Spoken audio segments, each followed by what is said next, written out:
Anyway, let's talk pros and cons of this cabinet. As far as the cons go, the buttons. These buttons are a little bit soft, everybody. These buttons are a little bit soft. And quite frankly, in a fighting cabinet, I want them to be tougher. I want them to be firm. I want them to be like a Neo Geo Cab button. And you need that pop for a fighting game. And these just feel soft. I don't think they're cheap. They're not Sanwa. They're not Sanwa clones. And they don't need to be. But they do need to be a little stiffer to make me kind of happy. So I got that. The playing area. Look at how tight this is, right? Like if I'm hitting buttons here and somebody's standing here controlling, like that's super duper tight.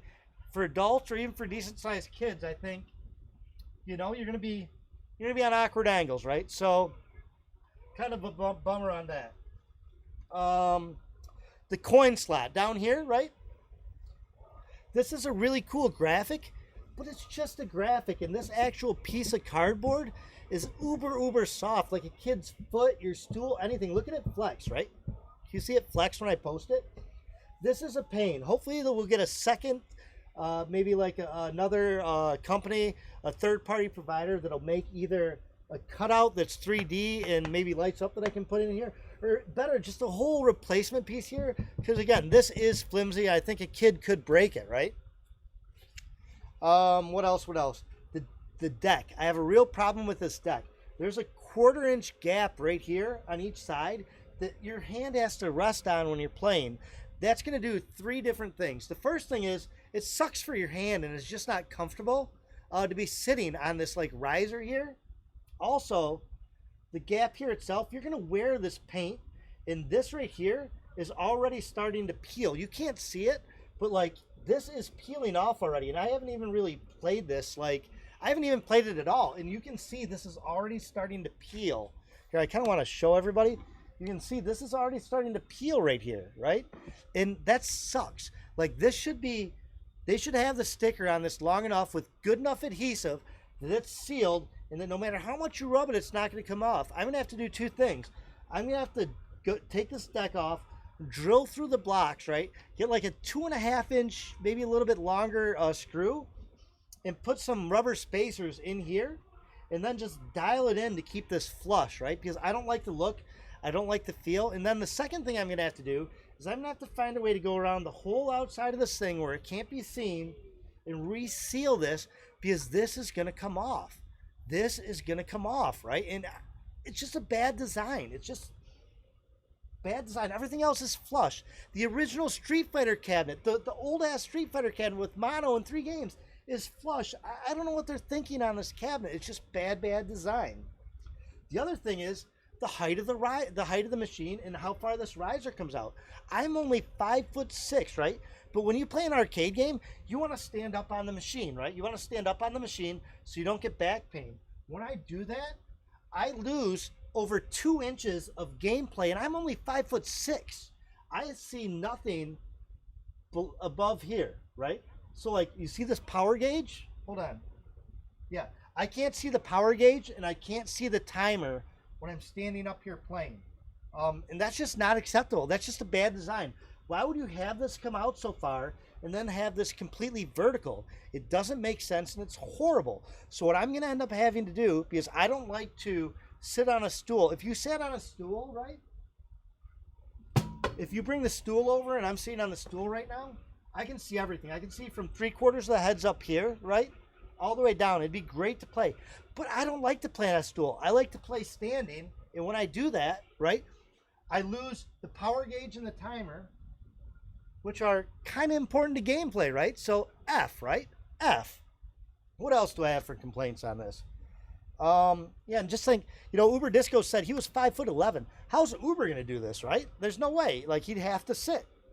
Also, the other big thing for me, there's no Wi-Fi. There's no Wi-Fi on this cabinet for you to actually play against people in the world. And if you think about it, the X-Men cabinet that came out like a year ago has Wi-Fi where you can play against each other, right? The Killer Instinct cabinet that's coming out that was announced at the same time at CES 2021, right, in January, has Wi-Fi. Why would you not put it on a Legacy Edition cabinet? Like why? Charge $50 more for it. Who cares, right? But have the Wi-Fi so you can get in there and you can get out there and you can battle against people. You have it on older cabinets. You have it on newer cabinets. You have it on cheaper cabinets. You have it on more expensive cabinets. Let's get with the program here and get it on the cab, right? So those are the cons. I know I kind of raged, but that kind of is what it is. Let's talk about the pros, right? So as far as pros go for this, the price, you're paying $300.99 or $399, right? For essentially the entire Final Fight cabinet, right? You got Strider, you got 1944, you got Final Fight, and you got Commando, right? For the entire Street Fighter cabinet, 3 additional Street Fighter games plus Darkstalkers, right? Who doesn't like Darkstalkers, right? Here, let's bring them all up here. So you're doing that. You also get Darkstalkers. You also get Ghosts and Goblins. And you also get 44. So you're getting 6 Street Fighter games. 5 Street Fighter games. Nobody's playing the original Street Fighter. Darkstalkers, Strider, 1944, Ghosts and Goblins, Final Fight, and Commando. Strobex, thank you very much for the redemption on the PlayStation 5 Xbox Series X giveaway. I got it right here. Let me go ahead and write you down for channel points. That's the first one I have for you, so let's go ahead and get you down for the new stuff. Strobex. We got one down for you. So these are, by the way, Real Orly, thank you very much also for turning in the Xbox giveaway. Let me go ahead and do that. We'll go ahead and do points.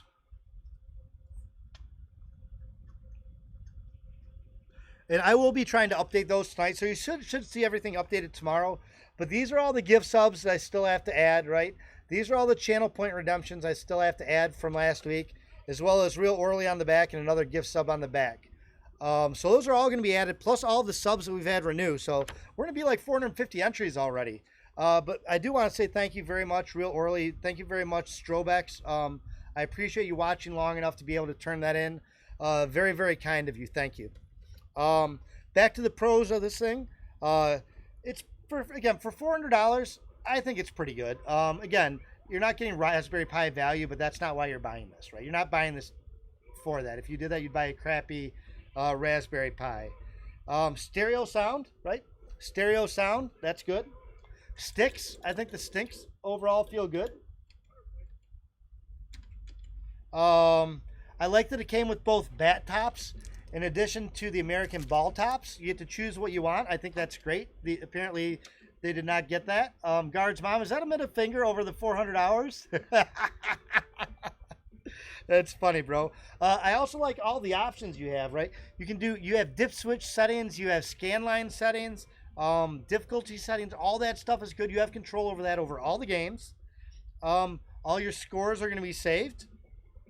And one thing that's really, really cool that none of the other ones had, I apologize, I think I just kicked that out. Not really sure what I did there. Oh, I did. I kicked it out. Apologies. I'm really kind of stretching the cord at this point. But another positive, this great light up screen, right? The great, here we go. Watch this. Here we go. Very cool. Very cool. Bring it in. Right? Right? Pretty solid, right? Pretty solid. And then the other thing, I have two other positives I think we really need to talk about here. The pause the game. So if you're playing Ghosts and Goblins, you gotta go to the bathroom, you can just pause the game. Right? None of the other Arcade One cabs have that. You can pause the game. And then the last thing is just the game selection. It has great games. Final Fight cabinet, Street Fighter cabinet, some other great games. I dig it, right? I definitely dig this. I have my complaints. We laid them out. Overall, for 399 games, I think this is a great cabinet. I'm going to raise it. We're going to raise the control deck. Every time I touch this, this wants to peel off. This is absolute garbage, right? This is absolute garbage. I'm bringing you down to see this. This is absolute garbage, y'all. So watch right here on the side. Look, I just touched this. Can you see this? Can you see this peeling off? Right? Like, That's absolute garbage. There's no reason. And with your hand continually rubbing on this, that's going to happen for sure. Not acceptable, not okay. And they're not new to this market, right? Arcade 1-Up is not new to this market. They're not new to this, right? I got adhesive and all this. I don't have that on any of my other Arcade 1 cabs, just this cab. It's like the whole way around. I don't even really know what to say.